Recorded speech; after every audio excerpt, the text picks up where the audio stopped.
And here's what my teacher taught me. When you change, everything will change for you. When you get better, everything will get better for you.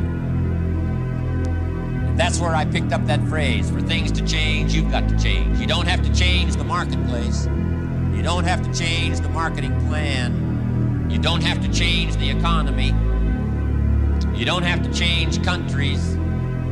You don't have to change circumstances out there. All you've got to do is look within and see if you can change yourself for the better. And as you change, things will start to change for you. That in the process of working on your dreams, you are going to incur a lot of disappointment, a lot of failure, a lot of pain, a lot of setbacks, a lot of defeats. But in the process of doing that, you will discover some things about yourself that you don't know right now. What you will realize is that you have greatness within you. What you'll realize is that you're more powerful than you can ever begin to imagine. What you will realize is that you're greater than your circumstances, that you don't have to go through life being a victim. Success is a funny word. Nightingale had a great definition for it. He said a person's successful if they know where they are and they know where they're going and they're progressively moving in that direction. He said that success was the progressive realization of a worthy ideal. Anyone that has a goal and they're moving towards it, they're successful. You have to have a strong ego if you're really going to win, but you don't want to have an ego problem. There's a difference. Now, how do you become the star of your own movie? You decide what you want. You become the director, okay?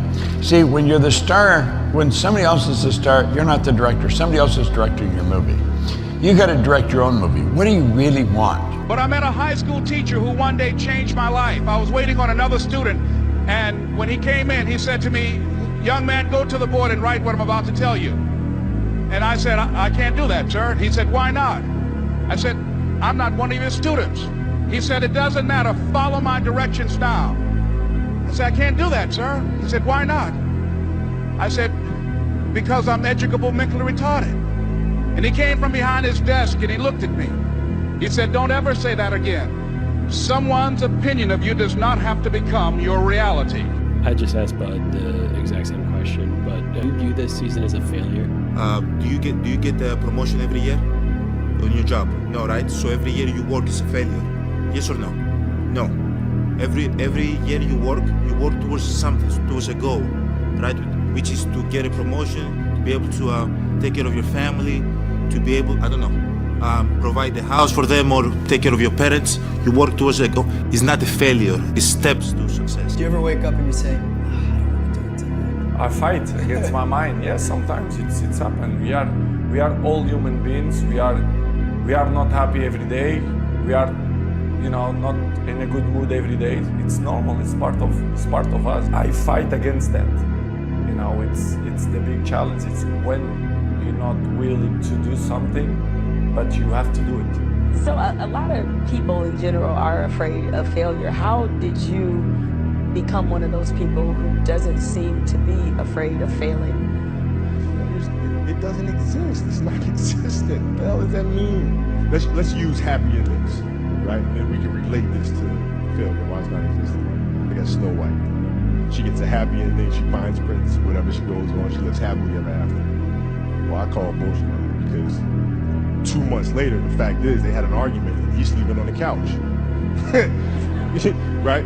So the point is, the story continues. The story continues. So if you fail on Monday, the only way it's a failure on Monday is if you decide to not progress from that. What I've learned is to always keep going.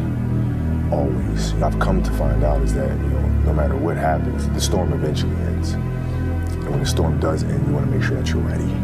And so I've really learned to put one foot in front of the other, good, bad, or indifferent, because eventually that storm passes. Understand that you have complete control of your life. Man that can look in the mirror, know without a shadow of a doubt, you want the ball in your court to take the last shot in life every day.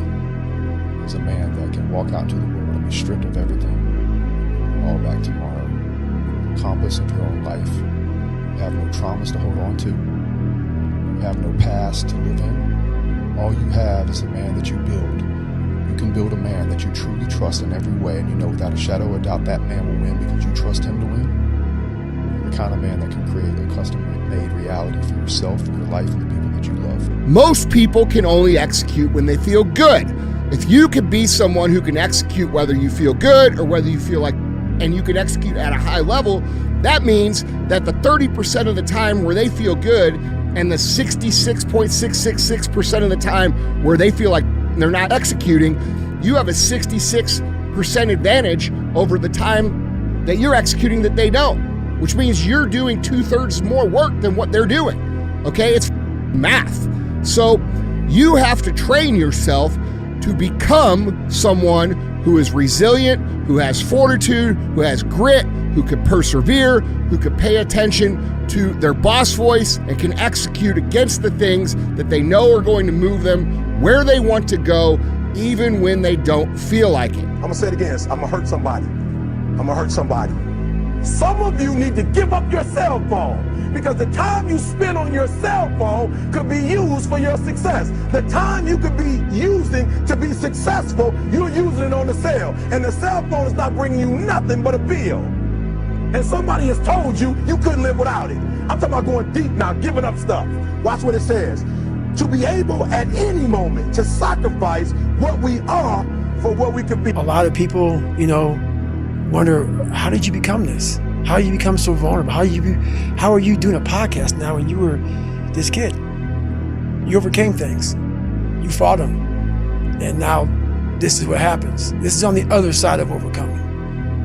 You become very, very powerful when you overcome yourself. There were a lot of days where I did not want to get out of bed. And I guarantee you, if I ask the question here, if everybody is excited to get out of bed every single day, if I saw a hand, I'm going to blatantly call you a liar.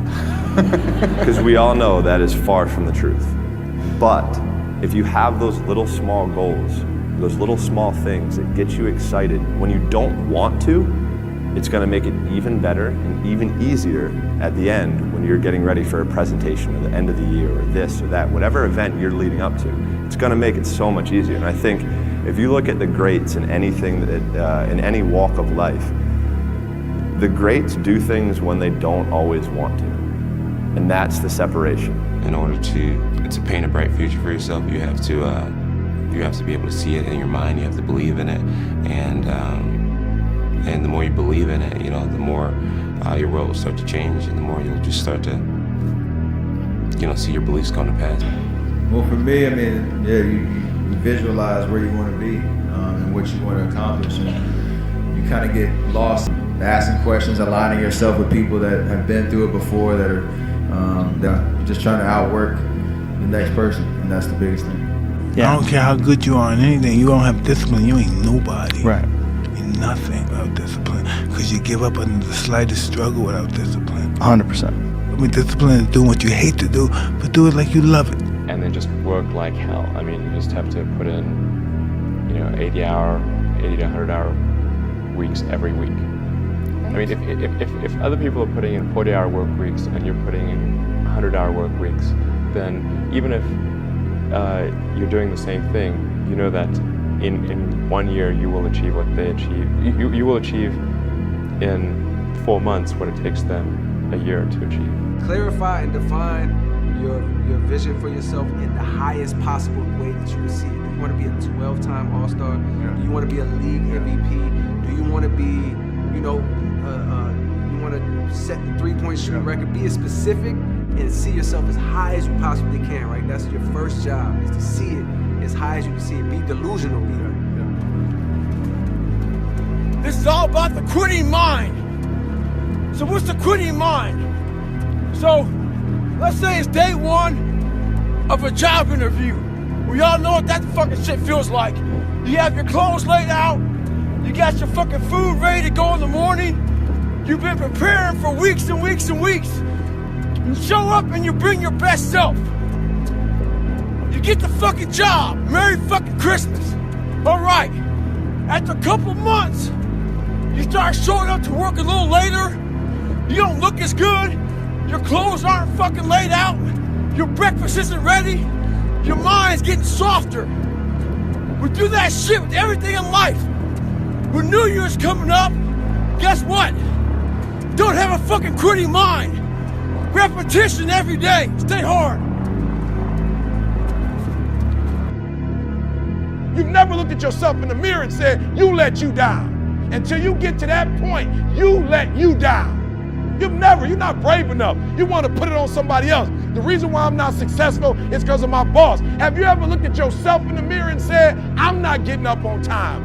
I'm not going to work on time. I'm not putting in 120% when I'm at work. I let me down. And when you get to the point where you can say you let you down, I don't care. Listen to me, no disrespect. I don't care about Glenn. That's not why I do what I do. And I love Glenn. I don't come here and do what I do so Glenn can affirm me, so he can give me a pat on my back. I care more about me than I care about what Glenn thinks about me. Believe in yourself. Don't fear failure. Dream big. Work hard. Stay positive. Enjoy the journey. It's easy to give up. Hell yeah. It's the easiest thing in the world to do. All right, man, I'm done. I ain't going. I ain't gonna keep going. Yeah, I don't feel like going to work. I'm done. Yeah, man. It's easy. It's very easy.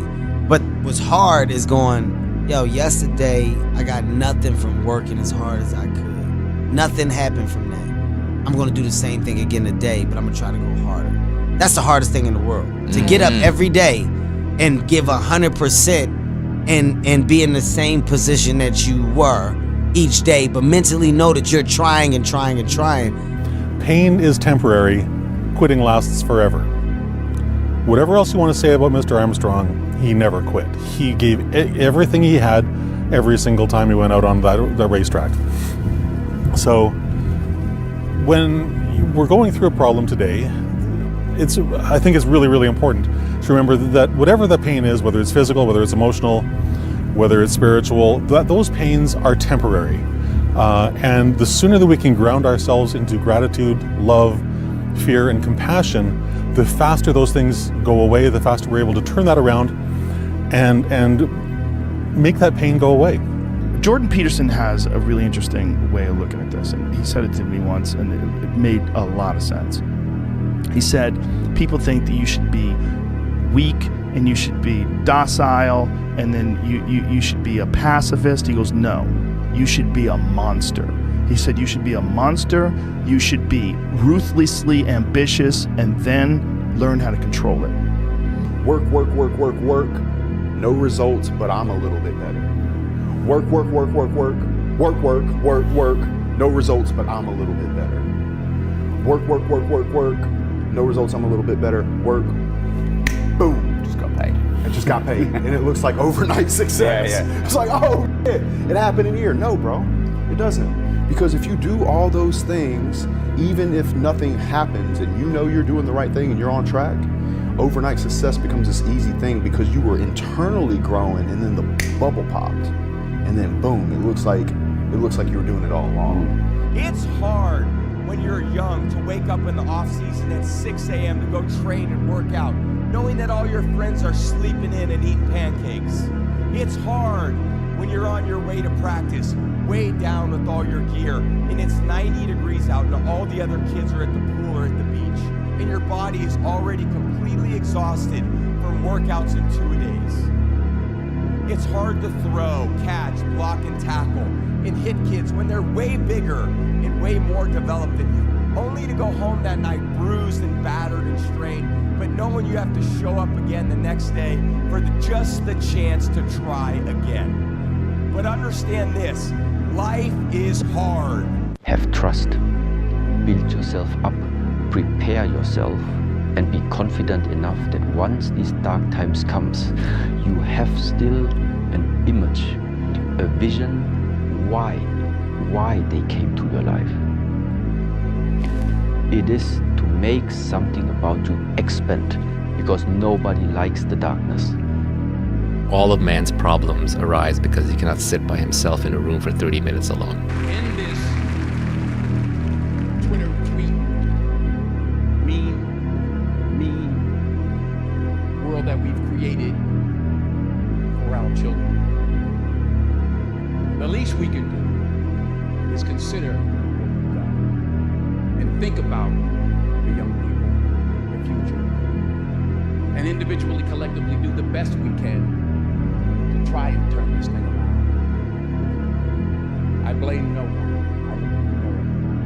It's not God picks certain people he'll make rich and certain people he don't.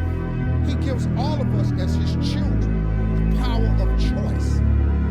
You have a say-so in that. You can decide to be rich, and with God's help, it's highly doable. But you first have to think. The difference between successful people and non-successful people is here. I'm no better than none of you. I'm not a better person than you. I'm not a better Christian than you. God don't love me more than you. None of that. If you want to be successful, you have to change this. I'm the best ever. I'm the most brutal and vicious and most ruthless champion there's ever been. There's no one can stop me. Lynx is a conqueror. No, I'm Alexander. He's no Alexander. I'm the best ever. There's never been anybody as ruthless. I'm Sonny Liston. I'm Jack Dempsey. There's no one like me. I'm from Nairclaw. There's no one that can match me. My style is impetuous. My defense is impregnable. And I'm just ferocious. I want your heart. I want to eat his children. Even when I got to high school, I wasn't ranked. I wasn't ranked. I wasn't highly touted as a high school prospect. I had nobody really running, knocking on my door saying, please, please, please come play for our school, until Coach Micheal called. And everything happens for a reason, and there's a story to everything.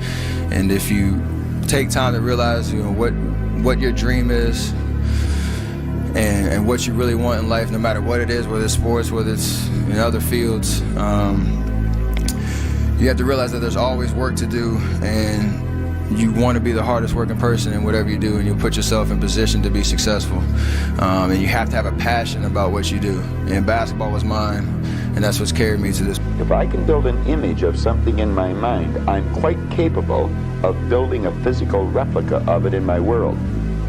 So if I build an image of me as a happy, relaxed person, I can live like that. If I build an image of myself as being prosperous, I can become prosperous. I don't know what that dream is that you have. I don't care how far-fetched it might appear to be. I don't care how disappointing it might have been as you've been working toward that dream. But here's what I know, that dream that you're holding in your mind, that it's possible. Let's say that together, please. Say, it's possible. See, sometimes we can't say, I can do that. But what we can say, that it's possible that I can have my dream as we run toward it, as we work on it day in and day out. Luck is when preparation meets opportunity. Most of us prepared for years, 10, 20 years for one night where preparation met opportunity. That's winning. And having the same mentality, the same energy, the same passion and love for what you're doing years later. That's what it takes. What do you do on the days when you're just not feeling it? Those days. Those days when I'm tired or worn out or just basically sick of the grind. What do I do on those days? I go anyways. You know, sometimes all you need is 20 seconds of insane courage. Just literally 20 seconds of just embarrassing bravery. And I promise you, something great will